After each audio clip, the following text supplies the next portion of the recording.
ఇవాళ కూటమి ప్రభుత్వం నారా చంద్రబాబు నాయుడు, పవన్ కళ్యాణ్, మోడీ ఏదో ఇంజిన్లు అన్నారు, డబులా త్రిబులా, మొత్తం అసలు అది ఇది పరిగెడుతున్నారు. ఏం పరిగెడుతుందయ్యా అంటే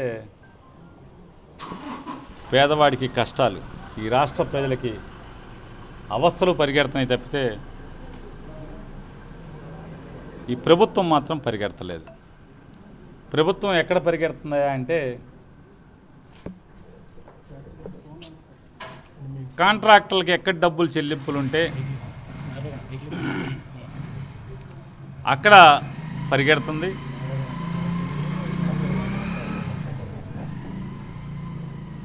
పెన్షన్లు ఇస్తున్నామనే పేరుతో కోత వేస్తున్నారు.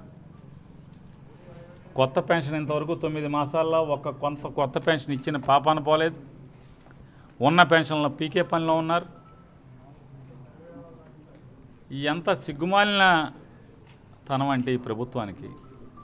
పెన్షన్ ఇవ్వటానికి రోజువారీ ఎన్నో సంవత్సరాలుగా వస్తున్నటువంటి వృద్ధులకు, వితంతువులకు, వికలాంగులకు వస్తున్నటువంటి పెన్షన్ పంచిపెడతాకి ముఖ్యమంత్రి గారు హెలికాప్టర్ వేసుకుని వెళ్తున్నాడు.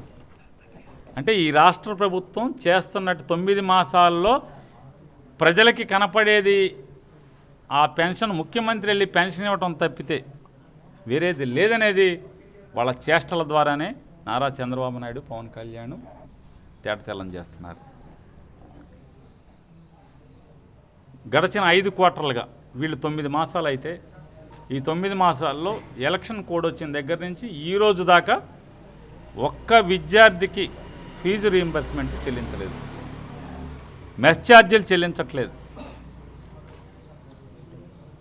మరి ప్రభుత్వం మీద ఆధారపడి చదువుతున్నటువంటి ఏ కులమన్నా కానీ, అది అగ్రవర్ణం కానీ లేదా బీసీ, ఎస్సీ, ఎస్టీ, మైనార్టీలు కానీ, ఎవరైనా కూడా మధ్యతరగతి కానీ పేద కానీ ఈ విద్యార్థుల యొక్క చదువు ఏమవ్వాలి? ఇందాక కలెక్టర్ గారికి కూడా అదే చెప్పాం. సార్, సంవత్సరానికి 3,600 కోట్ల రూపాయలు అవసరం పడతాయా అంటే 2,000 కోట్ల రూపాయలు బడ్జెట్లో పెడతాడు. 3 లక్షల కోట్లు బడ్జెట్ పెట్టానంటాడు, 3,000 కోట్లు కూడా పెట్టడు ఫీజు రీయింబర్స్మెంట్కి. 3 లక్షల కోట్లేమో బడ్జెట్ అంటాడు, 3,000 కోట్లు ఫీజు రీయింబర్స్మెంట్కి కేటాయింపు ఉండదు. అంటే ఈ రాష్ట్రంలోని యువతను ఏం చేద్దామని నాడు రాజశేఖర రెడ్డి గారు కానీ లేదు నేను జగన్ గారు కానీ వాళ్ళిద్దరూ నమ్మింది ఈ రాష్ట్రంలో ముఖ్యమంత్రులు మారినంత మాత్రాన ఈ రాష్ట్ర ప్రజలకు వచ్చి పొడిచిందేమీ లేదు. కానీ పేద మధ్యతరగతి వర్గాల యొక్క ఆ ఇంట్లో పిల్లల ఉన్నత చదువులు మాత్రమే ఆ ఇంటిని బాగు చేస్తాయి, ఆ కుటుంబాన్ని బాగు చేస్తాయని నమ్మిన వాళ్ళు వాళ్ళిద్దరూ. అందుకే నాగా లేకుండా, రోజు దాటకుండా నిత్యం ఎప్పుడు కట్టాలంటే అప్పుడు ఫీజు కాలేజీలకు కట్టేవాళ్ళు.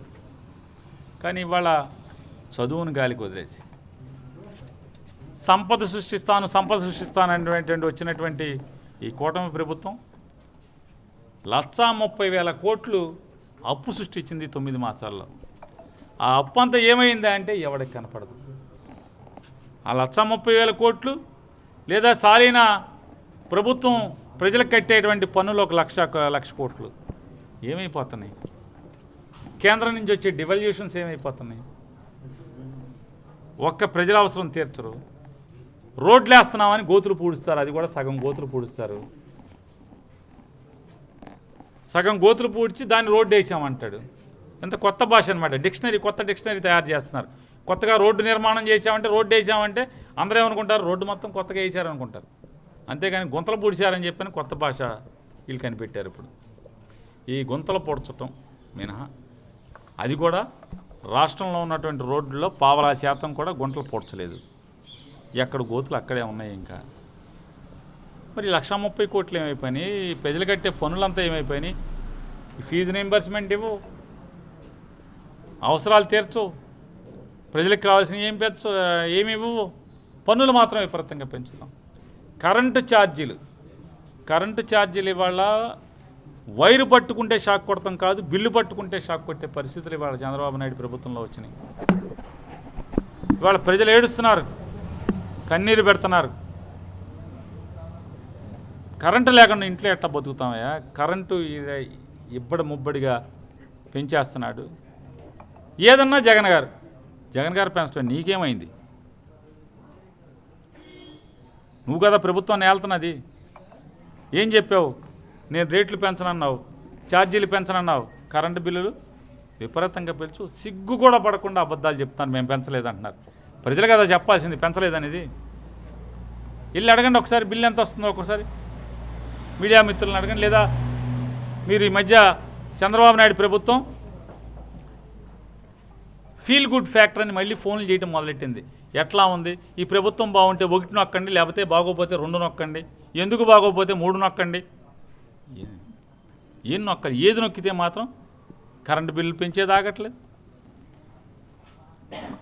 ఇవాళ ఏ పన్ను ఆగుతుంది? రేట్లు ఎలా ఉన్నాయి? రైతుకు గిట్టుబాటు ధర రాదు. ఏదో అన్నీ ఉన్న అల్లున్నట్లు చేనున్నట్టుగా పంట పండుద్ది, రేటు రాదు. ఈ ప్రభుత్వం కొందో. ఎలక్షన్ల ముందు పంటకేమో జగన్మోహన్ రెడ్డి గారి ప్రభుత్వంలో 2000 రూపాయలు వస్తాయి ధాన్యానికి, ఇవాళ 1200 రూపాయలు ఇచ్చే పరిస్థితి. అప్పుడే ధాన్యం కేంద్రాలన్నీ కుప్పలన్నీ కల్లాల చేల్లో ఉన్నాయి, కుప్పలు తీయలేదు. ఇవాళ ధాన్యం కొనుగోలు కేంద్రాలు మూతబడినాయి. మరి ఎవడు కొంటాడు ధాన్యం? ఎవడు కొంటాడు? కుప్పలన్నీ చేలో ఉన్నాయి, వీళ్ళు కొనుగోలు మూసేశారు. అంటే మిల్లర్లో బాగుపడతాకి తప్పితే తెలుగుదేశం పార్టీ వచ్చిందంటే చాలు మిల్లర్ల బాగుపడటమే. ఇవాళ మళ్ళీ మిల్లర్లు ఉద్ధరించడానికి, బ్రోకర్లని ఉద్ధరించడానికి, ధాన్యం బ్రోకర్లను ఉద్ధరించడానికి ఇవాళ తెలుగుదేశం పార్టీ పరిపాలన చేస్తున్న పరిస్థితులు మనకు కనపడతాయి. రైతును దోచి మిల్లర్లకి, ధాన్యం బేరగాళ్ళకి లాభం చేకూర్చేటువంటి తప్పుడు ప్రభుత్వం ఇది మనం చూస్తున్నాం. ఇవాళ ఏది చూసుకున్నా, ఏది కొనబోతే కొరివి పరిస్థితి. మీరు కాయగూరలు తీసుకోండి, సరుకులు తీసుకోండి, ఏది తీసుకున్నా ఆఖరికి చంద్రబాబు నాయుడు గారు అమ్మేటువంటి పాలు తీసుకున్నా కూడా ఏదీ లేదు. పోనీ పాల రైతుకి, పాడి రైతుకి గిట్టుబాటు ఉందా అంటే 80 రూపాయల నుంచి 70 రూపాయల నుంచి 40 రూపాయలకి పడిపోయిన పరిస్థితి. అంటే పాలేమో అమ్మలేడు రైతు, కానీ ఇక్కడ ప్యాకెట్ ఏమో కొనలేడు వినియోగదారుడు. ఇంత కిరాతకంగా ప్రభుత్వం తయారై సంపద సృష్టిస్తామనే పేరు మీద వాళ్ళ సొంత వ్యక్తిగత సంపదని ఇబ్బడిబొంపడిగా పెంచుకుంటూ 164 మంది ఎమ్మెల్యేల సంపద ఇబ్బడి ముబ్బడిగా పెంచుకుంటూ ప్రజల్ని దోచుకునే పరిస్థితులు మనం వాళ్ళు చూస్తున్నాం కళ్ళకు కట్టినట్టు. మీరు దోచుకుని చస్తే చచ్చారు. పిల్లల ఫీజులు కట్టండి అయ్యా, పిల్లల చదువులు ఆగిపోతున్నాయి.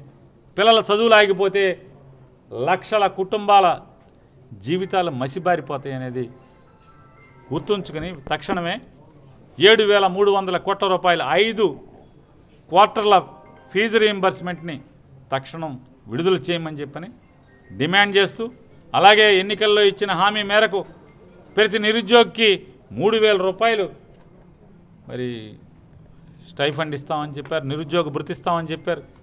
ఏదా 3,000 రూపాయలు? 3 పైసలు కూడా ఇవ్వట్లేదు.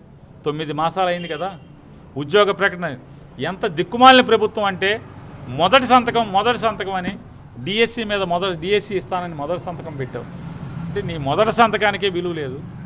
నువ్వు పెట్టిన ఏ మొదటి సంతకానికి కూడా విలువ లేని పరిస్థితులు ఇవాళ నీ ప్రభుత్వంలో ఉన్నాయి. కాబట్టి నిన్ను ఇప్పుడు దించలేరు ప్రజలు. కాబట్టి మీ దోచుకుంటున్నారు. కనీసం పేద మధ్యతరగతి వర్గాలు అన్ని, అంటే అగ్రవర్ణాల దగ్గర నుంచి అన్ని కులాలకు సంబంధించినటువంటి పేదవాళ్ళ పిల్లల ఫీజులు తక్షణం విడుదల చేయమని డిమాండ్ చేస్తున్నాం.